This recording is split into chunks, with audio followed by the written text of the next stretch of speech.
Hi friends, welcome to our channel. இன்றைக்கி நம்மளோட vlog பார்க்கலாமா? இது வந்து சாட்டர்டே எடுத்த விலாகு. ஸோ பார்த்திங்கன்னா நம்ம சாட்டர்டே ரொட்டீன் வந்து ஃபிஷ் டேங்க் க்ளீன் பண்ணுறது. ஸோ இந்த வீக் வந்து ஹஸ்பண்டுக்கு லீவு, அதனால் அவங்க வந்து ஃபிஷ் டேங்க் க்ளீன் பண்ணுறதுக்கு வந்திருக்காங்க. பார்த்திங்கன்னா வெயில் ரொம்ப எதிர்த்தாப்பில் பட்டு அந்த தொட்டி ரொம்ப க்ரீனிஷ் ஆகிடுச்சு. அதுவும் இல்லாமல் லோ வோல்டேஜ்னால அடிக்கடி வந்து மோட்டரும் ஆஃப் ஆகிடுது. ஸோ அதுக்கு வந்து இவங்க இந்த வாங்கியிருக்க வந்திருக்காங்க. கிளாஸ் க்ளீன் அப்படின்னு போட்டு அந்த கிளாஸ் க்ளீன் பண்ணுற ஒரு ஆசிட் லிக்விட் மாதிரி ஒன்று இருந்துச்சு. ஸோ அதை ஃபஸ்ட்டு ஒரு காட்டன் கிளாத்தில் டிப் பண்ணி அதை வந்து அந்த ஓரத்துலலாம் நல்லா தொடச்சி எடுத்துக்கணும் அப்படின்னு சொல்லிட்டு வாங்கிட்டு வந்திருந்தாங்க. ஸோ அதை ஃபஸ்ட்டு தொடச்சி எடுத்துகிட்டு மோட்ரு போட்டு தண்ணி எடுத்துட்டாங்க. நெக்ஸ்ட்டு பார்த்திங்கன்னா நம்ம வீட்டில் இருக்கிற இட்லி மாவு தான். அது வந்து கொஞ்சம் நல்லா புளிச்ச மாவாக இருக்கணும் அப்படி சொன்னாங்க. ஆனால் நேற்று தான் மாவாடினேன். ஸோ அந்த மாவை யூஸ் பண்ணிக்கிட்டாங்க. ஸோ அந்த மாவை வந்து வச்சு ஸ்க்ரப்பர் வச்சு நல்லா தேய்ச்சிக்கிறாங்க. ஸ்க்ரப்பர் பார்த்திங்கன்னா ரொம்ப கம்பியாக இருக்கிற மாதிரி அந்த ஸ்க்ரப் கிடையாது. இது கொஞ்சம் சாஃப்டான கம்பியாக இருக்கும்ல, அந்த ஸ்க்ரப்பர் தான். ஸோ அதில் ஸ்க்ராச்சஸ் எதுவும் விழுகாது. ஸோ அந்த ஸ்க்ரப்பர் வச்சு நல்லா தேய்ச்சி வச்சுட்டாங்க. அதுக்கப்புறமே ஹோஸில் தண்ணி விட்டு எல்லாத்தையுமே வாஷ் பண்ணி முடிச்சிட்டாங்க. இது பார்த்திங்கன்னா ஃபிஷ் டேங்க் எப்படியும் வந்து வீக்லி ஒன்ஸ் வாஷ் பண்ணால் தான் நம்மளுக்கு நல்லாயிருக்கும். இல்லாட்டி பார்த்திங்கன்னா ஸ்மெல் வந்துடும். அந்த இடத்துக்கு போனோம்னாவே நம்மளுக்கு வந்து ஃபிஷ்ஷு ஸ்மெல் வந்துடும். ஸோ பிள்ளைங்க 2 பேரும் ஹெல்ப் பண்ணாங்க. நான் வந்து இவங்களுக்கு கொஞ்சம் ஹெல்ப் பண்ணிவிட்டு கிச்சனில் வந்து டிஃபன் ஒர்க்கும் நான் வந்து முடிச்சு வச்சுருந்தேன். ஸோ பாருங்கள், இப்போ வந்து ஃபிஷ்ஷு ரொம்ப ஜாலியாக இருக்குது. க்ளீன் பண்ணி முடிச்சிட்டாங்க ஃபிஷ் டேங்க்கு. அந்த க்ரீனிஷ்லாம் போய் நல்லா ஒயிட்டாக பளபளன்னு ஆகிடுச்சு. ஸோ நான் வந்து இன்றைக்கி வந்து டிஃபன் செய்கிறதுக்கு முன்னாடி பார்த்திங்கன்னா காலையில் வந்து சூப் வைக்கலாம் அப்படின்ட்டு அகத்திக்கீரை தான் எடுத்து வச்சுருக்கோம். ஸோ பார்த்திங்கன்னா வீட்டில் எல்லாருக்குமே வயிற்று புண்ணு இருந்துச்சு, வயிற்று வலி பிரஜாவுக்கு அதிகமாக இருந்துச்சு. ஸோ அதுக்காக வந்து இன்றைக்கி கீரை சூப் தான் காலையில் பண்ண போகிறோம். அதுக்கு வந்து சீரகம் 1 ஸ்பூனு, மிளகு 1 ஸ்பூன் போட்டு நல்லா இடித்து எடுத்துக்கணும். அதுக்கப்புறம் அதில் வந்து ஒரு 3 பல் பூண்டு நான் உரித்து வச்சுருந்தேன். சின்ன வெங்காயம் எடுத்து வச்சுருந்தேன். இது வந்து ஒவ்வொருத்தவங்க ஒவ்வொரு விதமாக பண்ணுவாங்க. நான் வந்து எங்கள் மம்மி இது வந்து சொல்லி கொடுத்தது. ஸோ இது மாதிரி பண்ணிக்கிறேன். ஸோ இது எல்லாமே வெங்காயம், பூண்டு அதையும் வந்து இடிக்கல்ல அதோடு சேர்த்து நல்லா இடித்து வச்சுக்கலாம். இந்த கீரை கொஞ்சம் கசப்பு தெரியாமல் இருக்கிறதுக்காக இந்த இதெல்லாம் சேர்த்துக்கலாம். வெறும் கீரை மட்டும் நம்ம கொதிக்க வச்சு குடித்தோம்னா குடிக்க முடியாது, கசப்பாக இருக்கும்.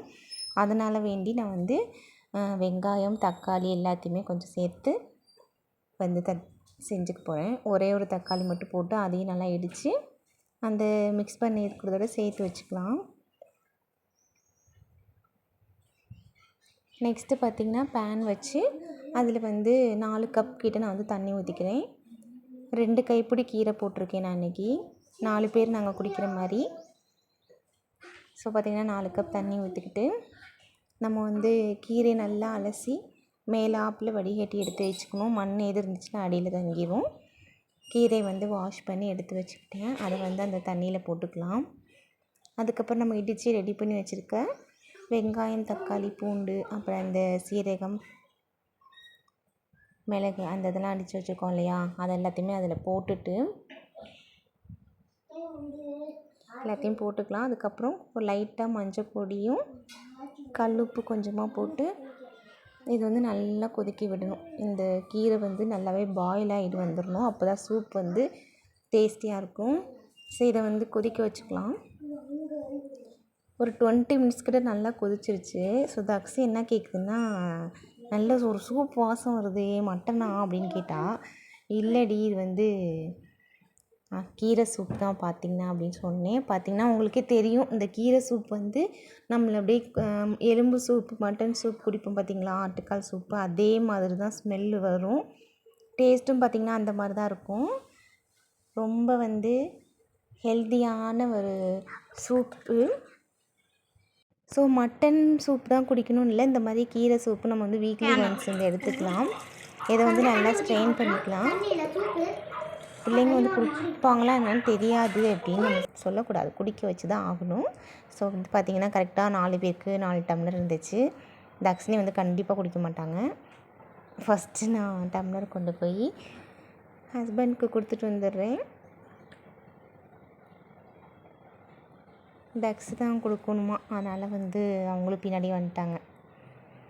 ஸோ அவங்களுக்கு வந்து சூப் கொடுத்துட்டு நெக்ஸ்ட்டு வந்து நானும் ஒரு டம்ளர் குடிச்சிட்டு மெயினாக அந்த மேடம்க்கு தான் கொடுக்கணும். அந்த மேடம் பாருங்கள் என்ன ரியாக்ஷன் பண்ணுறாங்கன்னு. அந்தளவுக்கு வந்து கசப்பு தெரியல, ஆனால் அவங்களுக்கு அப்படி கசத்துருக்கு. இருந்தாலும் குடிச்சு தான் ஆகணும்னு சொன்னோன்னே குடிச்சிட்டாங்க.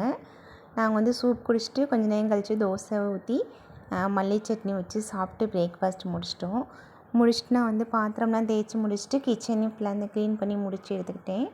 இது பாருங்கள் அவங்களோட ஸ்நாக்ஸ் பாக்ஸ் தான். டெய்லி வந்து காலைல ஸ்கூலுக்கு வந்து ஸ்நாக்ஸ் வேணும்னு எடுத்துகிட்டு போவாங்க, அப்படி திருப்பி எல்லாத்தையும் கொண்டு வந்துடுவாங்க. ஆனால் காலையில் வந்து வேணும் வேணும் அப்படிம்பாங்க ஸ்கூலுக்கு போகும்போது. ஸோ பார்த்திங்கன்னா இது வந்து நான் நேற்று சந்தையில் வந்து ஸ்வீட் கார்ன் வாங்கி வச்சுருந்தோம்.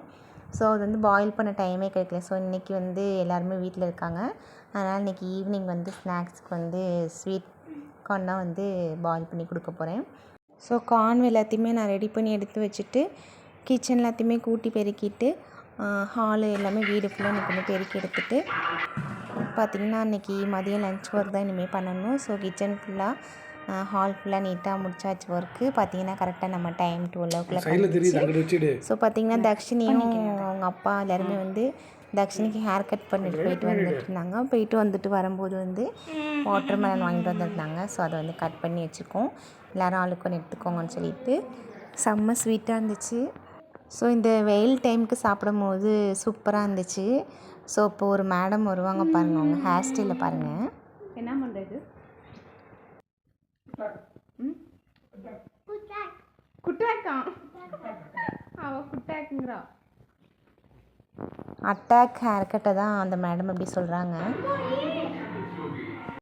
ஈவினிங் பார்த்திங்கன்னா எங்கள் ஏரியாவில் விமன்ஸ் டே ஸ்பெஷலுக்காக கோயிலுக்கு வெளியே ஒரு செலிப்ரேஷன் மாதிரி அரேஞ்ச் பண்ணியிருந்தாங்க. ஸோ அதுக்கு வந்து போயே ஆகணும்னு சொல்லி 2 பேர் அடம் பிடிச்சிருந்தாங்க. ஸோ அவங்க 2 பேர்த்தையும் கூட்டிகிட்டு போயிருந்தேன். டான்ஸ்லாம் வச்சு செம்மையாக இருந்துச்சு. ஸோ நான்லாம் பார்த்து முடிச்சுட்டு நைட்டு வந்து வீட்டுக்கு வந்துட்டோம். இந்த வீடியோ உங்களுக்கு பிடிச்சிருந்தா லைக் பண்ணுங்கள், கமெண்ட் பண்ணுங்கள், ஷேர் பண்ணுங்கள். மறக்காமல் இந்த பிரஜனா ஜனா சேனலை சப்ஸ்கிரைப் பண்ணுங்கள். பாய்.